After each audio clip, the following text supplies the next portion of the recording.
Hey everyone, it's your old pal Maddie. This podcast is possible because I found Anchor, working with my great friend and collaborator, Anthony Arkin. This was my Paul McCartney, away from the Beatles, in his barn, Ram solo effort, and it was a life skill that I wanted to learn, and I was able to do all that thanks to Anchor. I mean, technically I'm a moron, but it's so easy, and then they distribute it for you. So if you're interested in podcasting at all, take it from me and do what I did. Download the free Anchor app or go to anchor.fm to get started. We're fine right now. Nothing's happened out here yet. I mean, you can see that. Just listen to our voices. We're perfectly normal. Oh, Blackwater, keep on rolling. Mississippi moon, won't you keep on shining on me? See? We're normal.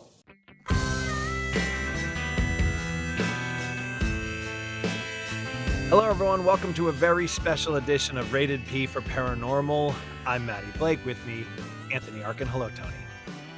Hello, Maddie. So, we did a near 2-hour episode on the movie The Happening by M. Night Shyamalan, and we were beset by technical problems during the recording.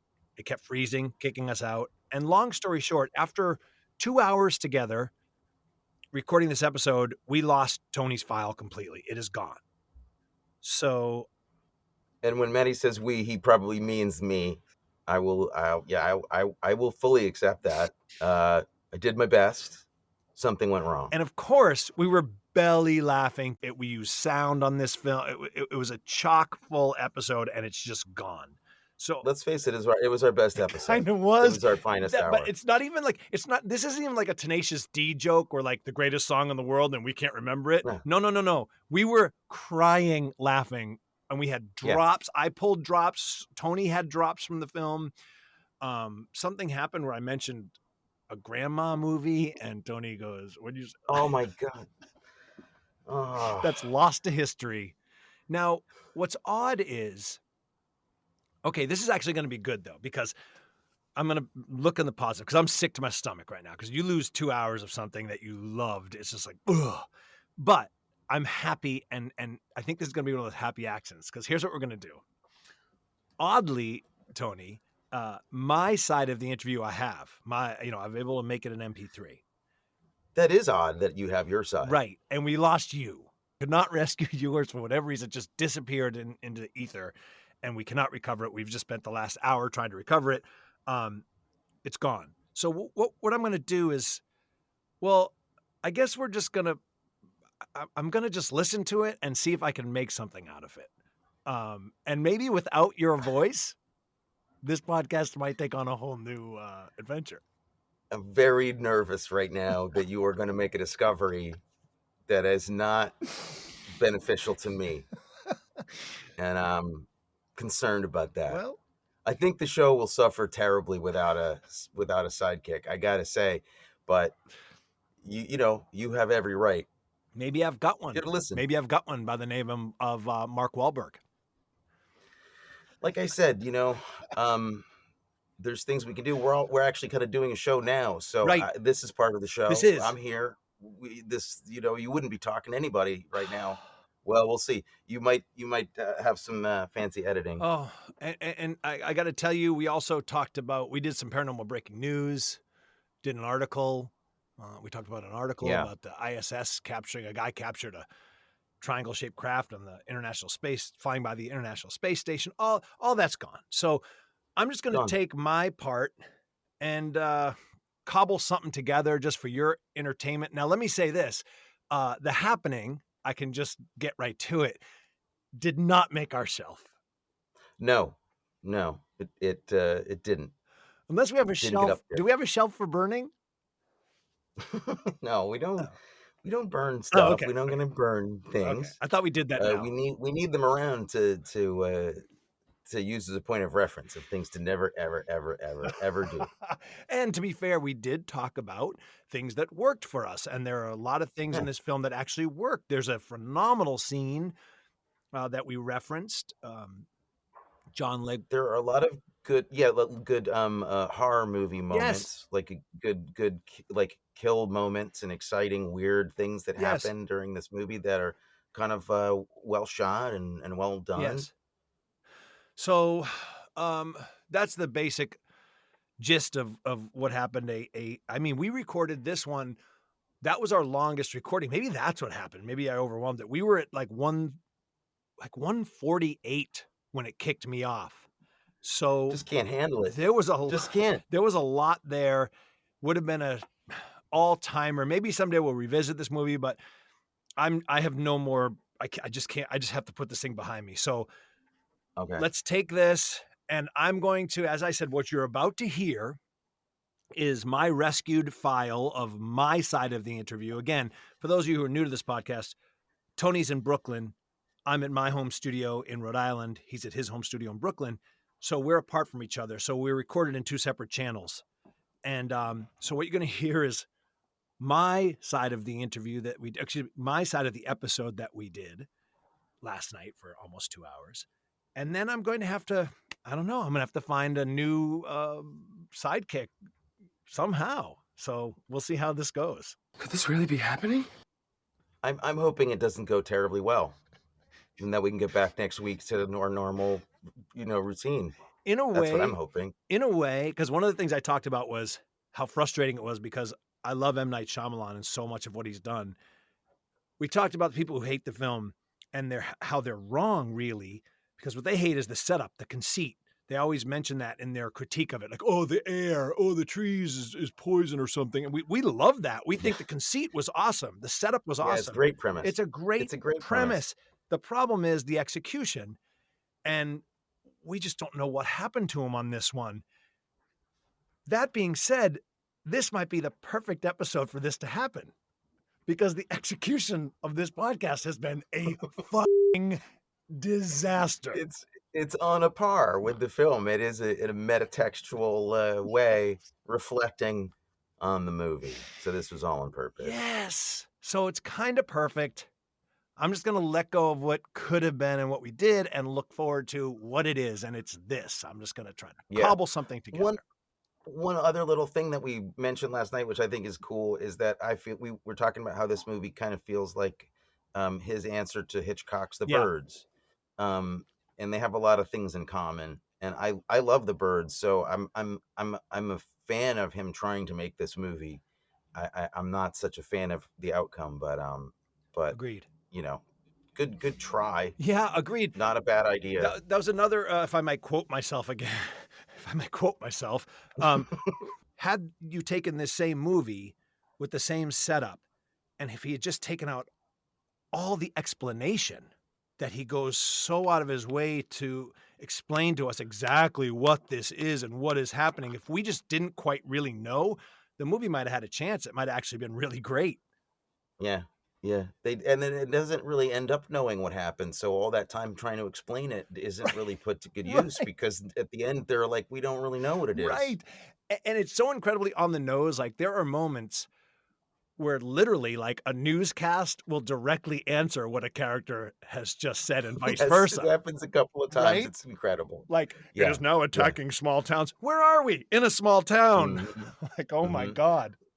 We also should you watch this movie if you haven't seen it. We were also talking about, Maddie brought up a very interesting point, which that there's some discussion online apparently about whether this movie was intended to be kind of ironically funny or not, that it was maybe referencing bad B movies like this on purpose. And we came down heavily on the side of no, because if that's the case, there are some things that he does near the end of the movie that are inexcusable that Shyamalan does that are just he wrote the script, so he can't avoid having to take responsibility for some truly awful, unnecessarily awful things that happen. Yeah, let's just talk about that real quick because I don't think we're going to get to it in the whatever smash cut version this episode that I'm going to do in the next hour. Right. But there's a weird scene where Mark Wahlberg sings to a guy who they're trying to get in the house.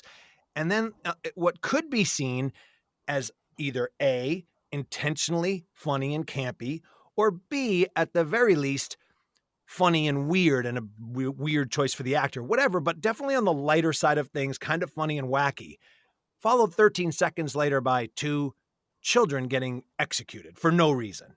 There's no reason at all. So just for dramatic effect. As you said, that's where this movie really trends into F you territory. Yeah, because I don't believe anybody would really think, for an American audience anyway, that those two things are going to go together, like a campy, fun Right. riff on B movies, and then the level of graphic violence we see generally. But then these two murders are just completely unnecessary. Don't help the plot. No. They don't do Nope. anything at all. Nope. So I actually got very angry at the movie at Me that too. point, and kind of was I was like, shocked. nah, you don't. I gasped. Yeah, I forgot it happened. I was like, me too. Yeah. so yeah, not going on the shelf. And neither is this episode for us. But well, maybe we'll see. Maybe you have a new way of doing the we'll show. see. Right now, I'm going to go upstairs, listen to my part. And so what you're about to hear is me trying to fashion an episode out of what we did last night. With Like a Frankenstein monster, right. if you will. So thank you for listening. And we'll be back full strength next week. Oh, we got to pick another movie. Mm-hmm. Now, we had mentioned we might do an M. Night Shyamalan. I'm thinking we just kind of take a break from M. Night, but I'm open to anything. I could use a break from M. Night, because I don't want to just follow this up with one we know we like, because then I don't know. I just don't want to. Let's give him a break. Yes, I think it would be fair to him right. and us if we just took a break from M. Night and came back to him a little bit later. And that's me talking. Like, I love M. Night Shyamalan movies. I know. So, hey, do you want to check out? There was 2 seasons of this. This is another listener request. Oh, and we played 2 voicemails from listeners that are awesome, which you might be able to play. Maybe actually. I'll do them next week. We'll see what I can fashion together. Okay. This could actually be good. With no you. There's so many opportunities without me around. Isn't that a line from Amelia's Wedding Vows with you? She wrote some stuff down. The guy read it. I don't know. I said, yeah. Someone suggested Hellier. Yeah. On Prime Video. It's a group of paranormal investigators exploring the mystery of this town in Kentucky. It's a documentary. And supposedly this is all true. It's kind of a Monsterland type area, where there's, and this fits in with exactly what we were talking about, Tony, with that report that you brought up a couple weeks ago, where the government admitted that there's this, what do they call it? Not the upside down. That's from Stranger Things. Oh, the absolute. The absolute. That there's the absolute might. Yeah. So this place, Hellier, is maybe a hotspot of somewhere like the absolute, because there's all kinds of, there's UFO sightings, there's goblins, high strangeness. It's right in the heart of Appalachia. Cool. So do you want to try to watch 2 or 3 episodes each between now and the next episode? And let's do it. Yeah, that sounds great. All right. So if you at home want to check out Hellier, it's on Prime Video. You can watch it. Again, Hellier, Hellier. Let's check it out and see what we think of this series, this documentary about a strange paranormal place. Great. That sounds good. And we'll be back next week with that, and with a bona fide real show with 2 people on it. Two actual people talking. Okay. Without any further ado, here's the incomplete The Happening episode with me and my co-host, Nobody. Wish us luck, everybody. See you next time. Could this really be happening?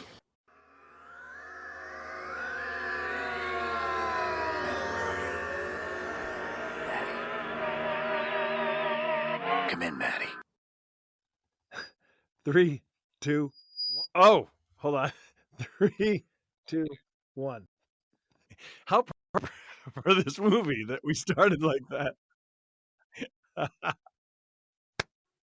Hi, Tony. There's so many opportunities without me around. Good evening. Welcome to Rated P for Paranormal, the show in which Tony and I rate and review paranormal themed film if it is out there and it's about the paranormal, be it UFOs, ghosts, whatever. We'll review it. We'll talk about it. Paranormal in pop culture, we're your guides. Tony and I both have, oh my gosh, well over 25 years in the business, making our living in showbiz. We are both paranormal experiencers and enthusiasts, and that's the deal. It's quite simple, really. I'm just saying things to get health insurance. I mean, You know, I, Yeah.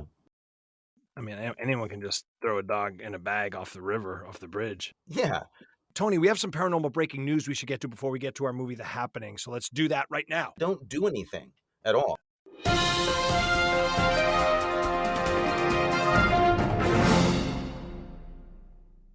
I haven't been working on television a lot this year, in case anyone has noticed.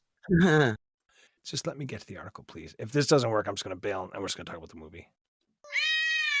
Yeah, like who goes to a depot? Who goes to the Home Depot? Crazy people. Never, ever, ever, ever, ever. But anyway. Just can't handle it. Just can't. That's a really, really great point. Like a good, like. Yes. Excellent. Good try. Don't let me end this without playing him singing.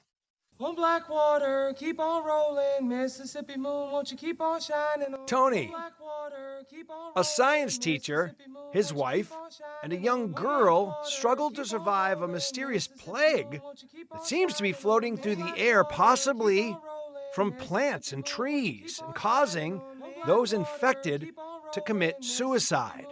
This is The Happening, 2008 M. Night Shyamalan.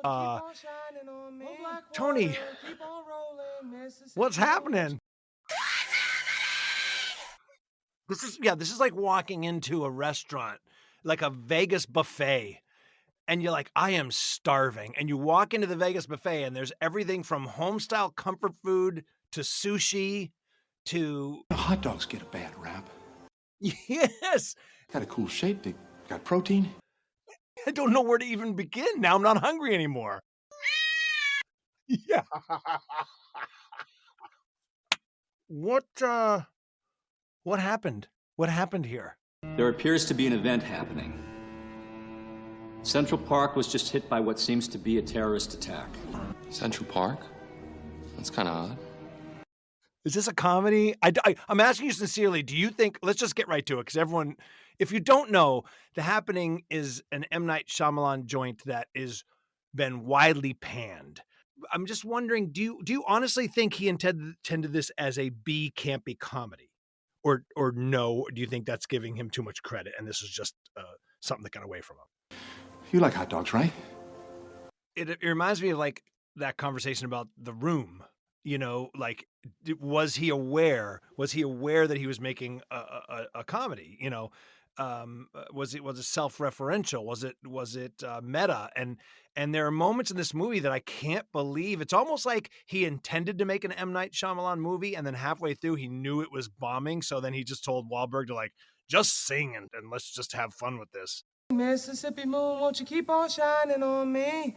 Love it. Bring it. It's funny you mentioned Hitchcock and his comparisons to Hitchcock. I love M. Night Shyamalan because he made Sixth Sense and he made Signs and he made Unbreakable. And so for me, it's like, you know, it's like someone once said of Sly Stallone, I remember a very respected reviewer said, if Sly Stallone had just done Rocky 1 and 2, The First Blood, Copland, and like 3 other good films that he did, he'd be considered like Brando right now. But it's because he did Rocky 4, 5, 6, 7, Rambo 3, 4, 5, 6, 7, then he did Judge Dredd and all this. And I feel a little bit the same about M. Night Shyamalan. If you just had Sixth Sense, Unbreakable, I'd even throw The Village in there and Signs, or you'd be like, this guy's incredible. You know what I mean? But then you have things like this. You see this ring? This ring can supposedly tell you what you're feeling. Let's see what you're feeling right now. Ooh, yellow. That's cool. I'm just always shocked when someone has that in them and then does this, or when a band has something in them and they do things that are just not even close to what they did before. And I've done that in my career. Like I have things I'm real proud of, things I'm really embarrassed about. I could use a break. But I think you're right. There's a lot of pressure when people start throwing names like Spielberg and Hitchcock, and it would take a rare person to restrain themselves and only make 5 movies during that time. Tell her not to go near the window with the tree. Just tell her. Baby, don't go near the window with the tree. Susan! You know, I have a bone to pick with critics of this movie, though. Everybody that went off on this movie made what I think is a fatal mistake. There's a lot to be upset about in this movie, or confused about, or angry about, or have fun with, or whatever, to critique it. There's a lot there. But I think what everyone was wrong about is they said the same thing, including Wahlberg himself. He's like, yeah, I know. The trees are evil. The grass are evil. It was stupid. I'm like, no. Okay, I knew you'd be with me. I'm like, I think it's genius. It's the execution. Yes. Okay, I'm so glad you're on my page, because if you Google this movie, everybody who's on it talks about like, oh, the air, you're running from the air. I'm like, that is a brilliant horror or paranormal conceit, that there's an enemy that we're breathing. I think it's really scary. I think it's really kind of ingenious that nature is getting us back. By the way, I think I know what's causing this. It's the plants. They can release chemicals. There is no better example in all the movies you've done of a director not trusting the audience than this movie. It's scene after scene after scene. In fact, almost like a call and response. This thing is now attacking small towns. Where are we? In a small town. Like, really? We got it. The event appears to be limited to the Northeast, where smaller and smaller towns are being attacked. Where are we? The dead center. Everything okay? Mark Wahlberg is married to Zooey Deschanel, and all we know is that she is mad at him or wants to leave him or something. And John Leguizamo's his best friend. And from the moment they have their first conversation, he hates Zooey Deschanel for some reason, but we don't know why or anything. And there's a conversation that Mark Wahlberg has with John Leguizamo that you just used the phrase, the basics of human communications have broken down. I think this sums it up really good. Listen to this conversation. You tell me, dear listener, if this makes any sense to you of how humans would talk to each other. Listen, Julian, Thelma's acting weird. Just be cool, okay? What's going on? She's acting odd. Just don't worry about it, okay? Odd. Hold on. He hasn't said anything. Okay. She's acting like she's distant or something. What? I can't say anymore. Is she leaving you? I didn't say that. It's just talk, okay? Just relax, please. He's totally relaxed. Just relax. Just forget about it, okay? Just be cool, okay? Just don't worry about it, okay? Before it all starts, though, there's a scene that has become famous. So I just want to play a clip of this. This is Wahlberg talking to his students in class. He's a teacher, science teacher, and he's telling them that the bees have disappeared. You come up with theories as to why the bees might have disappeared. And he focuses it on this one good-looking, hunky young man, Jake. And this is him talking to Jake. Come on, buddy. Take an interest in science. What could be a reason the bees have vanished? An act of nature, and we'll never fully understand it. He's right. I mean, science will come up with some reason to put in the books. But in the end, it'll be just a theory. I mean, we will fail to acknowledge that there are forces at work beyond our understanding. So that's become very famous, the taking interest in science. Jake tells us the entire plot and ending of the film. An act of nature, and we'll never fully understand it. First of all, they just told us the whole plot and how it's going to end. And even the dumbest viewer would know, okay, that's what's going to happen in this movie. It's a natural event that we already know is happening that's not going to be explained. Second of all, again, it makes no sense because he's been advocating for science the entire classroom and say, take an interest in science. And then he says to him, you're right, Jake. Science just puts in books and they don't know why. I mean, science will come up with some reason to put in the books, but in the end, it'll be just a theory. What? Come on, buddy. Take an interest in science. And there's so much of that in the movie where what people do is not only baffling, it's contradictory to what they've just said.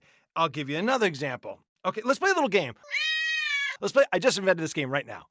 It's called, What Do We Know, Tony? What do we know? So I'm going to play you a sound clip and then ask you what you know based on what this character has told you. What does this character explain to you in the movie? So pretend you've never seen the movie before. An army guy is explaining to the people who are on the run what their situation is. Okay, they're kind of putting all this all together now, what's happening and what we maybe should do. So let's play this game. What do we know based on this character, Tony? They're attacking populations. We need to go where there aren't that many people. where people don't travel. So we know there's an enemy. We know that likes groups of people. So let's hear how he ends his speech. That's what we know. We know this thing's going to attack us, and it's going to attack groups of people. We should go into two groups. What? Those that are ready to go right now. What? And those that need to get things from their cars. We need to stay in groups. What? Stay together. Why? You just said.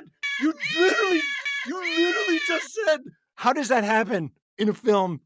There's another inexplicable moment. They were all on a train together. The train breaks down and drops them off in a small town. They are all then together trapped in a small town diner.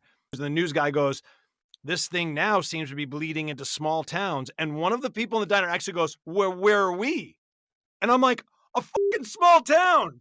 If we stay here, we are going to die here. Whatever this is, it looks like it's not occurring about 90 miles from here. Let's go. You know when you're like, there's a cliche comic device that we all use, that a lot of shows use, when people are leaving a room, they all go like, murmur, scuttlebutt, scuttle. Like, that's literally what they do, right? Listen to ADR, like, well, let's go, let's get in my car. Like, he just brought actors in a room around a microphone and had them like murmur things like that. Oh my God. Let's go. Okay, us as the audience not knowing what the hell this thing is. Take away all the news explanations that are hammered over our head, everything. A young family not knowing what the hell this thing is. How do we escape the wind?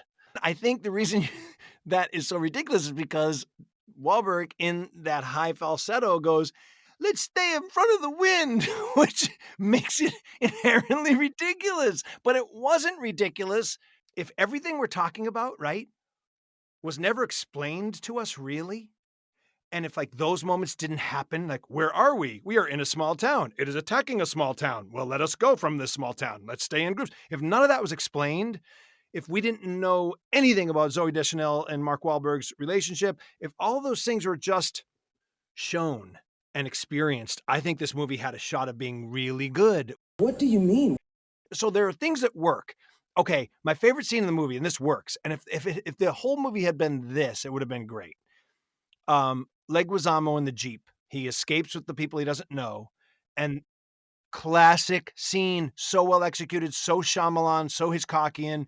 He's trying to distract a girl. He realizes the wind is getting in this Jeep because there's a small slit in the roof of the soft top Jeep. And he just focuses on it as he's trying to comfort this girl. And then a wide shot of the Jeep just accelerating into a tree because obviously they've been overtaken and they're going to kill themselves. Like, that worked so well. And that is so rare of a moment in this movie. But that makes my point, Tony, is that this could have worked if he had just done that M. Night Shyamalan. It's like, it's in there, and he just didn't do it. He didn't do it over and over and over again. And I want to talk about his voice in this movie. So I think what he's going for, Mark Wahlberg, I'm sorry. Mark Wahlberg has talked about this movie, and he's like, hey, I wanted to play an effing science teacher for once. Like, I didn't want to play a bad guy, and I didn't want to play a killer. I didn't want to play a soldier. Like, I want to play a science teacher. So I think what he's trying to do is use a softer, teacher-like voice that as he sees it, maybe. But it comes off as almost parody. And I think this is a good example of that. This is him talking to the train conductors This is him talking to the train conductors when the train gets stalled and he goes up to question them. Sir, train service has been discontinued. This will be the last stop for all passengers. Hey, what do you mean? Where are we? Filbert, Pennsylvania. Filbert? Does anybody know where that is? Why are you giving me one useless piece of information at a time? What's going on? Hey, why would you just stop? You can't just leave us here. Sir, we lost contact. With whom? Everyone. And I'm not making fun. I'm not. I swear to God, I'm not. I'm just curious.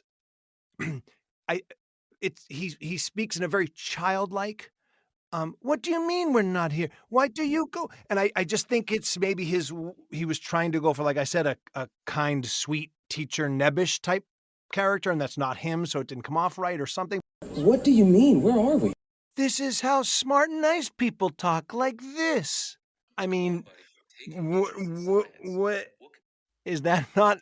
He's talking to a child, and a woman next to him goes, "Oh my God, look at this," to a man talking to an 8-year-old, and proceeds to show them a video of a man purposely getting his arms torn off one by one by tigers in a zoo. One gets ripped off in this bloody stump, and the other gets ripped off. My God, look at this. My sister sent it to me. It was taken an hour ago at the Philadelphia Zoo.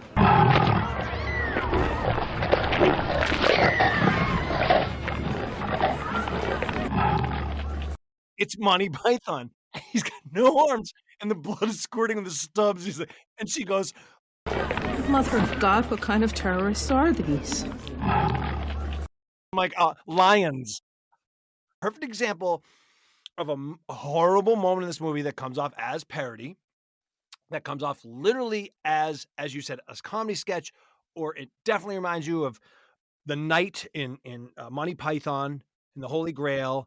I mean, just a farce and kind of weird, because why does she just show him when she's talking to a little girl and all that stuff? And yet, a device that M. Night Shyamalan has used in other movies to great effect. You know, I immediately thought of the news footage in Signs when he sees the alien and stands up like, that's what it looks like. You're right. And he's done that before with clips shown on television or clips shown on a phone. And you go, he did it in this new one, this kind of found footage, like grandma movie. Oh yeah. Grandma movies. Oh yeah, you've never seen a good grandma movie.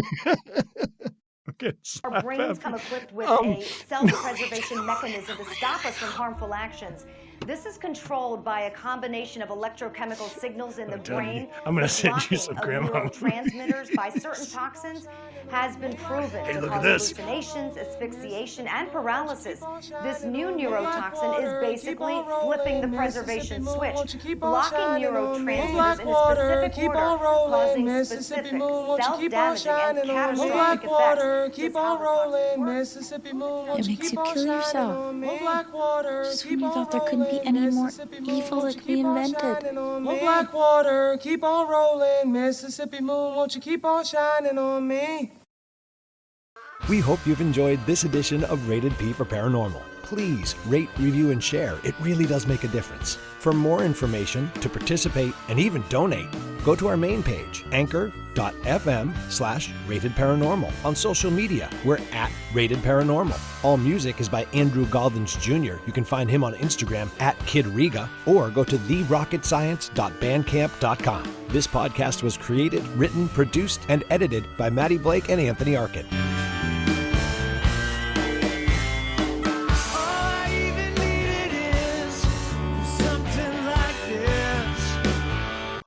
Small town.